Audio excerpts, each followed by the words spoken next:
Morning students. आज हम topic start करेंगे और टेंथ क्लास के लिए मॉडल्स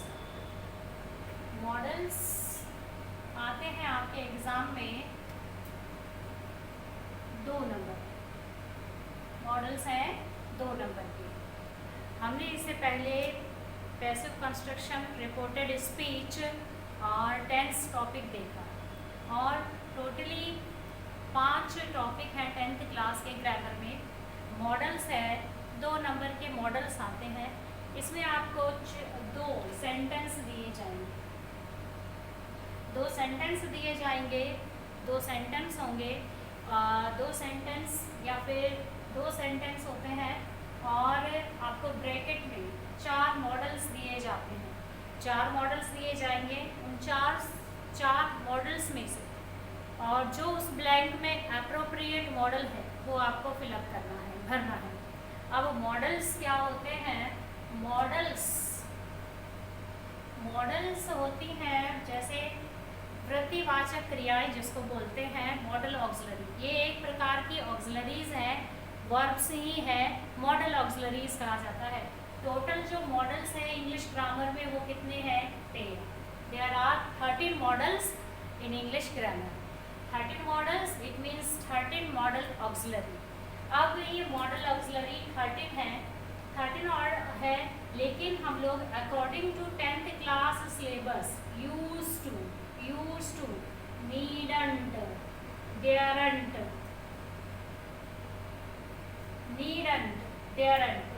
ये इतना पूछा नहीं जाता है आपसे। अब पूछने वाले जो मॉडल्स हैं can, could, may, might, should, would और मस्ट, ये मॉडल जो हैं ये दीज आर मोस्ट इम्पॉर्टेंट। ये मोस्ट इम्पॉर्टेंट मॉडल्स हैं। लेकिन ऐसे जो मॉडल हैं ought to, needn't, daren't, use to, ये बहुत कम पूछे जाते हैं। मतलब ऐसे ब्लैंक्स दिए जाते हैं जिसमें इनके होने की संभावना बहुत कम होती है। यानी कि ये अक्सर मतलब ऐसा कोई सेंटेंस अमूमन नहीं पूछा जाता जिसमें कि हम लोग ब्लैंक्स में ये भरें। अब नीडंट, डेयरंट, ये तो जो मॉडल्स हैं ये नेगेटिव फॉर्म्स में होती हैं। किस फॉर्म्स में होती है? नेगेटिव फॉर्म्स में होती है। नीडंट, डेयरंट नेगेटिव फॉर्म्स में होती है। अब यदि हम लोग कहें कि अगर हम लोग नेगेटिव फॉर्म को यहाँ से रिमूव कर दें, डेयर से और नीड से यदि नेगेटिव फॉर्म को रिमूव कर दें, हटा दें, तो नीड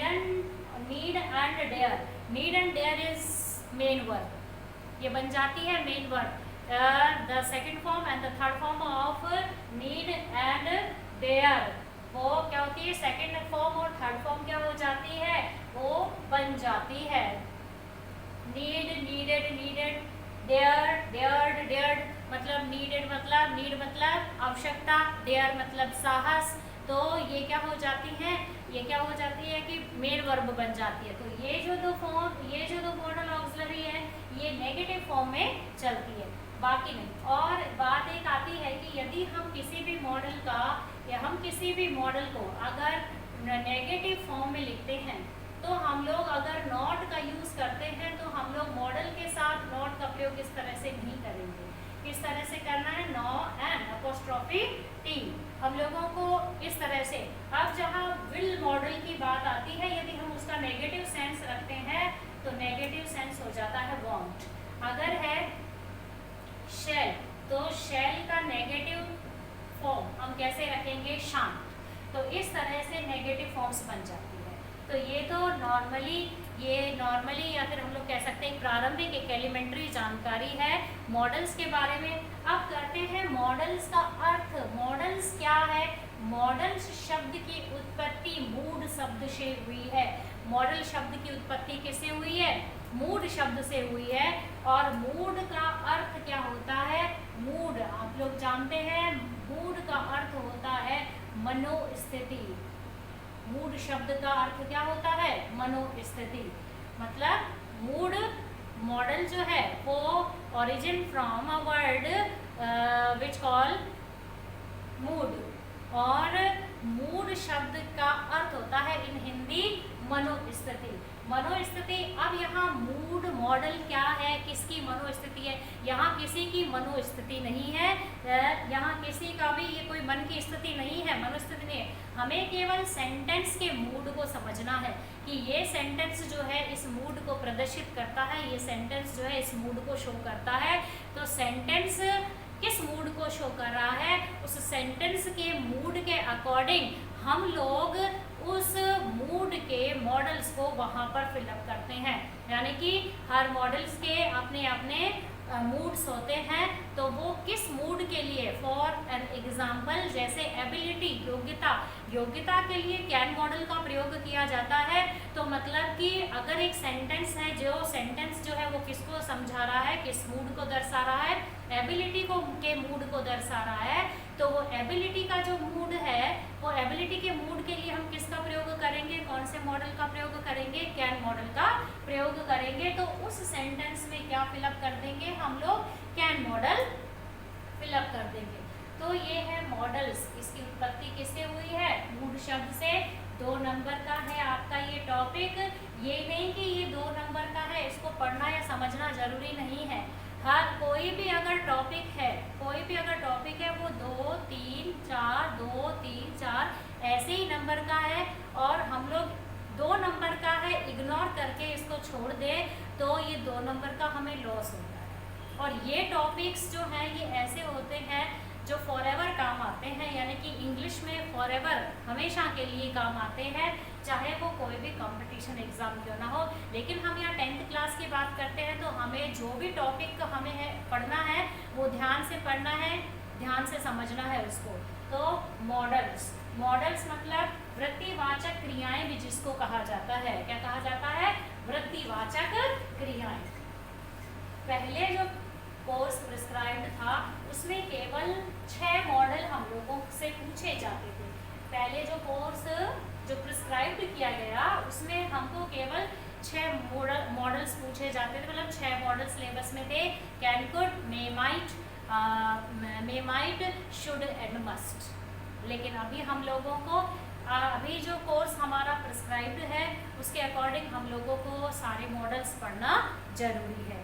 मेनली जो है अभी बताया गया कि नीडंट, डेयरंट, ये फॉर्म्स बहुत कम पूछे, ये मॉडल्स ऐसे इसके सेंटेंस बहुत कम आते हैं, लेकिन बाकी के जो मॉडल्स हैं हम लोगों को उसे बड़े ध्यान से पढ़ना है।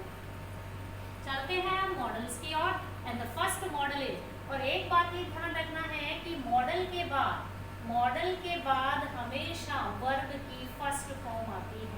ये हम लोग पैसिव कंस्ट्रक्शन में पढ़ चुके हैं कि मॉडल के बाद हमेशा इन्फिनेटिव यानी फर्स्ट फॉर्म का यूज़ किया जाता है। जैसे पैसिव कंस्ट्रक्शन में हम लोग पैसिव कंस्ट्रक्ट करते हैं, तो अगर एक्टिव वॉइस में modal then the first form of the verb है तो वी चेंज मॉडल्स, या फिर हम लोग we put up modals then verb be and then the third form of the main verb. यानी कि बी लगाने के बाद हम लोग थर्ड फॉर्म का यूज़ करते हैं, अगर मतलब ये ध्यान रखना है कि मॉडल्स के बाद हमेशा वर्ब की कौन सी फॉर्म आती है, फर्स्ट फॉर्म आती है। ये जनरली कुछ एलिमेंट्री रूल्स हैं जो हमें थोड़े से ध्यान में रखने हैं, लेकिन बहुत सारे रूल हैं जो इससे भी परे हैं, जो फिर हम लोग कह सकते हैं एक एक्सेप्शन है। इसीलिए हम लोग अब स्टार्ट करते हैं मॉडल्स।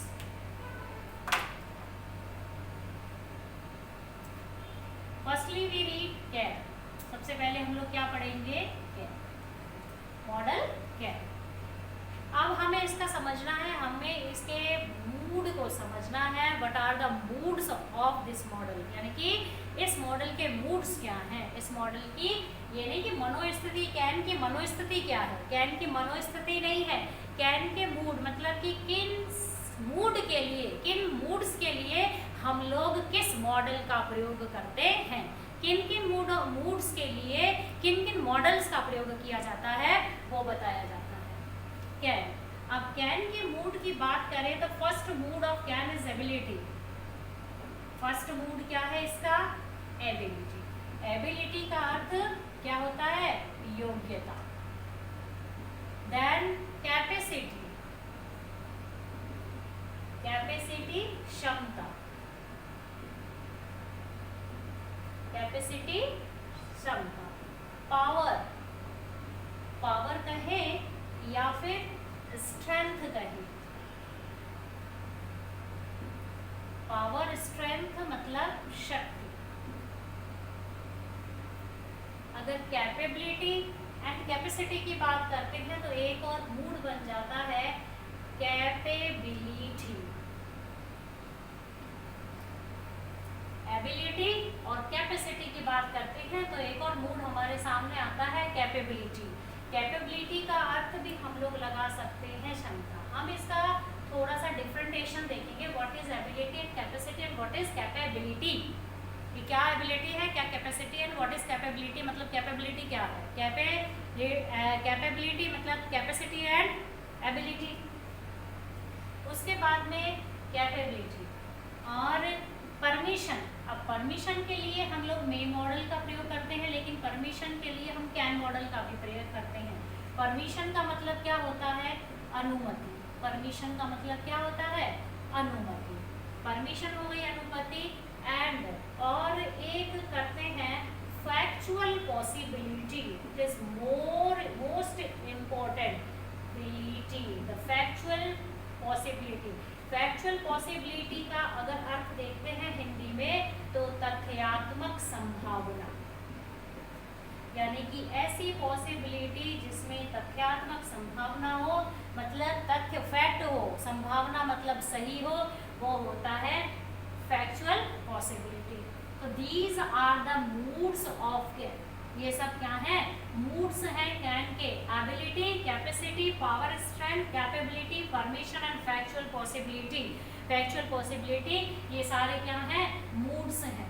अब हम एग्जाम्पल बाय सम एग्जाम्पल्स, हम कुछ एग्जाम्पल्स के द्वारा देखेंगे कि हम लोगों को कैसे एग्जाम में सेंटेंस आते हैं और हम लोगों को कैसे करना है। तो वी सी एग्जाम्पल्स।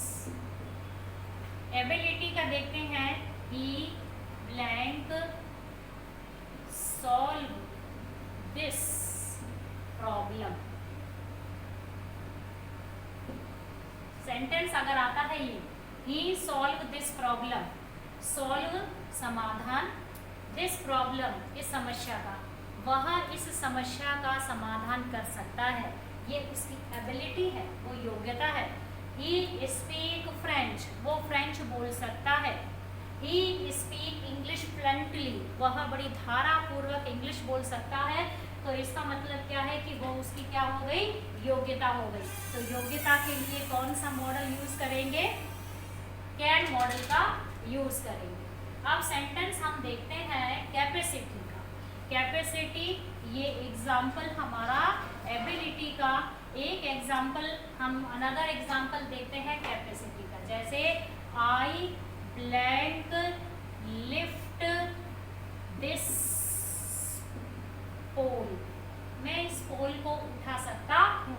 अब यहाँ पर जब क्षमता बात आती है, यहाँ पर अगर हम योग्यता की बात करते हैं तो योग्यता का अर्थ होता है, ये जुड़ा हुआ होता है मेंटलिटी से। किससे जुड़ा हुआ होता है, मेंटलिटी से जुड़ा हुआ होता है। और कैपेसिटी की बात करते हैं तो ये चीज़ फिजिकल से, यानी कि शारीरिक रूप से जुड़ी हुई होती है। किससे जुड़ी हुई होती है, शारीरिक रूप से। कैपेसिटी की अगर बात आती है तो वो फिजिकल चीज को शो करती है, और एबिलिटी की बात आती है तो वो हमारी मेंटलिटी को, मतलब मेंटलिटी का मूड शो करती है। आई लिफ्ट दिस पोल, मैं इस पोल को उठा सकता हूँ। अब उठाना उसकी शारीरिक क्षमता हो गई, इसीलिए यहाँ पर कौन सा मॉडल आ जाता है, कैन मॉडल। अब देखते हैं एग्जाम्पल स्ट्रेंथ और पावर का। अब यहाँ पर पावर और स्ट्रेंथ की जहाँ बात आती है तो वो पावर और स्ट्रेंथ कोई शारीरिक शक्ति नहीं है, वो होता है स्ट्रेंथ, मतलब एक ऐसी ताकत जिसको हम एक शब्द में उसका रेपुटेशन कह सकते हैं, उसकी प्रतिष्ठा कह सकते हैं। और वो ऐसी ताकत जो उसका बैकबोन हो, यानी कि उसकी पीठ का एक सहारा बैकबोन हो, वो स्ट्रेंथ। जैसे they blank fight the Lok Sabha election. अब यहाँ ताकत और शक्ति की बात आती है तो ये लड़ाई या फिर ताकत या शारीरिक फिजिकल स्ट्रेंथ की बात नहीं है। एक अब एग्जांपल देखिए, they fight the Lok Sabha election, way Lok Sabha election लड़ सकते हैं। तो मतलब उनमें स्ट्रेंथ है, ये पावर है लोकसभा का इलेक्शन लड़ने की, इसीलिए यहाँ पर कौन सा मॉडल आ जाएगा, कैन। तो यहाँ कोई शारीरिक क्षमता शो नहीं हो रही है, यहाँ पर होती है कैपेसिटी में, जहाँ पर जो कि रिलेट विद फिजिकल, या मतलब जो शारीरिकता से जुड़ी हुई होती है। फिर बात करते हैं कैपेबिलिटी। अब कैपेबिलिटी की बात जहाँ करते हैं, यहाँ हम लोग देखते हैं उदाहरण के बाद कि कैपेबिलिटी की अगर बात आती है, कैपेबिलिटी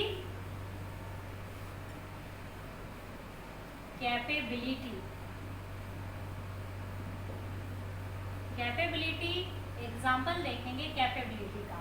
कैपेबिलिटी का मतलब हमने हिंदी में अर्थ इसका लिख दिया यहाँ पर क्षमता लिख दिया, तो कैपेबिलिटी, कैपेसिटी देन एबिलिटी, तो ये दोनों का जोड़ है, जहाँ पर हमारा मेंटलिटी भी होना चाहिए, जहाँ हमारी फिजिकलनेस भी होनी चाहिए, मतलब शारीरिक रूप और मानसिक रूप दोनों जहाँ पर आवश्यक हो। कहने का तात्पर्य है कि हम एक शब्द में इसको कहते हैं नो हाउ टू, जानते हैं कैसे, मतलब हम जानते हैं कि कैसे किया जाता है। यानी एबिलिटी के लिए हम इसका यूज करते हैं नो हाउ टू, यानी कि ये मूड है इसका। जैसे एक उदाहरण, जैसे ही ब्लैंक ड्राइव अ कार, वह कार चला सकता है।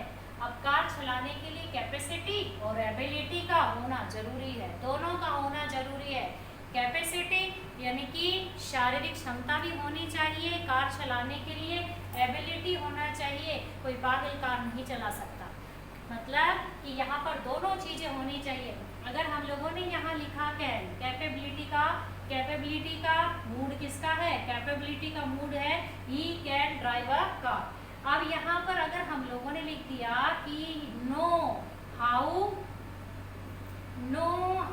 To, he know how to drive a car, तो सेंस वही निकल जाता है नो हाउ टू।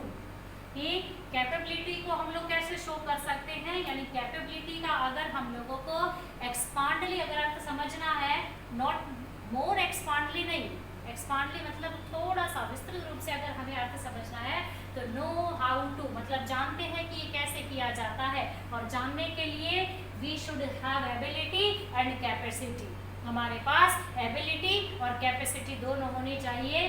तो he know how to drive a car, अगर सेंटेंस को हमने ऐसे लिख दिया ही नो, कैन की जगह he know how to drive a car, लिखना नहीं है क्योंकि हमारा टॉपिक मॉडल है, हमारा टॉपिक है मॉडल, इसीलिए वी शुड यूज कैन, हमें कैन का प्रयोग करना चाहिए। लेकिन जहाँ कैपेसिटी की बात, कैपेबिलिटी की बात आती है, हम लोग ये कह सकते हैं कि capability means know how to. Capability का अर्थ होता है, capability means know how to, capability का अर्थ होता है जानते हैं कि कैसे, कि he knows how to drive a car, वह जानता है कि कार कैसे ड्राइव की जाती है। तो ये होती है कैपेबिलिटी। अब कैपेबिलिटी की बात आती है परमिशन की। परमिशन को लेकर भी कुछ डाउट्स हैं, लेकिन डाउट्स ज़्यादा नहीं है, डीपली नहीं जाना कि परमिशन जो है अमूमन परमिशन लेने के लिए नहीं, परमिशन देने के लिए, परमिशन देने के लिए कैन मॉडल का प्रयोग किया जाता है। परमिशन लेने के लिए ऑब्वियसली हम लोग मे मॉडल का प्रयोग करते हैं, जैसे मे आई कम इन सर, मे आई गो। लेकिन परमिशन देने के लिए यूजुअली हम लोग मे भी यूज करते हैं, लेकिन परमिशन देने के लिए जहाँ तक बात है कैन का प्रयोग किया जा सकता है। जैसे कि अब एक सेंटेंस आता है example I go comma sir, may I go sir, तो अगर आंसर दिया जाता है यस यू कैन, हाँ तुम जा सकते हो, तो यहाँ पर परमिशन दी गई है, वो किसके, कहाँ मॉडल, कौन से मॉडल का यूज किया गया है, कैन मॉडल का यूज किया गया है। परमिशन लेने के लिए मे मॉडल का यूज, फैक्ट बात जो है परमिशन लेने के लिए मे मॉडल का यूज करना है, और परमिशन देने के लिए कैन का प्रयोग, can I, may I do it, yes you can, क्या मैं ये कर सकता हूँ, हाँ तुम कर सकते हो, yes you can do it. तो परमिशन देने के लिए अनुमति देने के लिए वी यूज मॉडल कैन, हम कैन मॉडल का यूज करते हैं। अब बात आती है फैक्चुअल पॉसिबिलिटी की। ये फैक्चुअल पॉसिबिलिटी बहुत इंपॉर्टेंट है और फैक्चुअल पॉसिबिलिटी के लिए एक कह सकते हैं कि पैट वाक्य जो है जिसको हम समझे और कई बार वो एग्जाम में भी पूछा गया है, वो ये है कि fire blank be dangerous. Fire blank be dangerous, आग खतरनाक हो सकती है, आग खतरनाक होती है इज अ फैक्ट, ये तथ्य है। आग खतरनाक हो सकती है मतलब कि कहीं आग खतरनाक हो सकती है, पॉसिबिलिटी शो कर रहा है। हर जगह आग को बुझा दिया गया तो खतरनाक होने की संभावना नहीं, लेकिन आग खतरनाक होती है, ये एक फैक्ट है यानी तथ्य है और खतरनाक हो सकती है यदि नहीं बुझाया गया तो ये क्या है, पॉसिबिलिटी है। इसीलिए इस फैक्ट के लिए यानी फैक्चुअल पॉसिबिलिटी के लिए कौन सा मॉडल यूज किया जाता है, कैन मॉडल का यूज किया जाता है। तो फायर कैन बी डेंजरस। ये सारे जो थे, ये सारे मूड्स जो है, ये मूड्स किसके हैं, कैन के। दोबारा इसको एक बार रिवाइज थे। एबिलिटी, आप लोगों को केवल मूड ध्यान में रखने हैं। एबिलिटी, जो सेंटेंस एबिलिटी का मूड, जो सेंटेंस कैपेसिटी का, पावर स्ट्रेंथ का, कैपेबिलिटी का, अनुमति परमिशन लेने का, फैक्चुअल पॉसिबिलिटी का अगर मूड शो करता है तो हमें उसके लिए किस मॉडल का प्रयोग किया जाना चाहिए, कैन मॉडल का प्रयोग किया जाना चाहिए। अब जहाँ तक एक बात आती है कि रिक्वेस्ट की बात आती है, रिक्वेस्ट यहाँ पर हम लोग मॉडल में रिक्वेस्ट पढ़ेंगे, कई प्रकार की रिक्वेस्ट पढ़ेंगे। Formal request, informal request. अब फॉर्मल रिक्वेस्ट मतलब औपचारिक, औपचारिक के लिए हम लोग किस मॉडल का प्रयोग करते हैं, कैन का। इनफॉर्मल के लिए हम किसका प्रयोग करेंगे, कुड का। तो रिक्वेस्ट है, अब रिक्वेस्ट जहां पर एक रिक्वेस्ट की जाती है हेजिटेशन के साथ, किसके साथ, हेजिटेशन, हिचकिचाहट के साथ। एक रिक्वेस्ट होती है पोलाइट रिक्वेस्ट यानी कि विनम्र प्रार्थना। तो यहाँ पर हेजिटेशन के साथ जो रिक्वेस्ट आती है उसके लिए हम लोग माइट मॉडल का प्रयोग करते हैं। पोलाइट रिक्वेस्ट आती है वहाँ पर हम विल और वुड मॉडल का प्रयोग करते हैं। तो जो हम जब मॉडल्स में रिक्वेस्ट का भी मूड होता है, अगर सेंटेंस फॉर्मल रिक्वेस्ट को शो करता है तो we should use can, and the sentence show informal request we use could, and request with hesitation we should the model might। and अगर हम लोग देखते हैं कि sentence most polite, polite means most polite request को show करता है, so we should use will और वुड, दोनों नहीं, विल और वुड, विल का या वुड का प्रयोग करेंगे। ये सारे मूड्स थे कैन मॉडल के। अब कैन मॉडल के बाद मॉडल्स हम लोगों को एक एक करके सब समझना है, उसके मूड्स को समझना है। तो ये सारे मॉडल्स थे, ये सारे जो मूड्स थे ये कैन मॉडल के थे। किसके थे, कैन मॉडल के थे। और कैन के बाद हम जो मॉडल लेंगे वो है कुड मॉडल। कौन सा मॉडल, कुड मॉडल लेंगे। अब आप लोगों को ये आप दिमाग पे इस मूड्स को बिठा लेना, और कई एग्जाम्पल्स हैं उनको आप करके देखिएगा, ये ध्यान में रखना है। ये फॉर्मल इनफॉर्मल रिक्वेस्ट पे हम लोग पढ़ेंगे, और नेक्स्ट क्लास में हम पढ़ेंगे कुड मॉडल को, जो कि पास्ट फॉर्म होती है कैन की। तो आप कैन के इन मूड्स को याद रखिएगा। धन्यवाद।